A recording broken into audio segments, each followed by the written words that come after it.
Along the road of inventing myself, searching for my own personal destiny, I tripped over this odd little stone that had been lying innocently enough just to the outside of the well-beaten path. The path I had been following. The path of least resistance. The safe road. Curiously, this small piece of Mother Earth had succeeded in knocking off a fragment of my shoeless foot. It didn't hurt as much as it got my attention.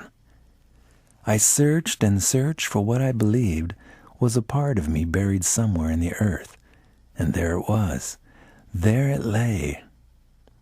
Reaching back through time, I retrieved it. It was heavier than I expected it to be. It looked older, and it had an odor.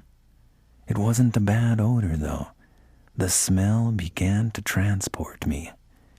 Images of the Zuni village in New Mexico, Teotihuacan and Coba, slipped by me like fleeting glimpses of darting cats in the corner of my eyes. Copal, sage, this smell was becoming familiar.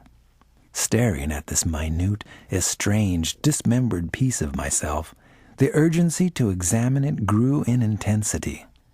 I could clearly see microscopic details that previously would have been impossible without the aid of some technological wonder. I started to feel like the first man in the Popol Vuh creation stories. I could see forever. I was seeing, on a subatomic level, genetic strands that carried all the data and information about who I am. I began to recognize the coded nodules.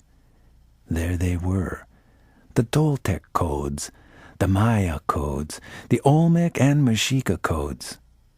These inherited, genetically transferred codes were moving, celebrating. They danced and twisted around my spiraling DNA strands in melodic rhythms, both pleasing and dissonant. I realized this was a celebration of homecoming. It was a festival of remembering. It was energizing to be reunited with these forgotten teachers. They reminded me of who I am, where I had come from, and most importantly, who I would become. These teachers had never abandoned me. It was I who had looked away. I became wasteful of these memories, casting them aside for what was the new modern way of living.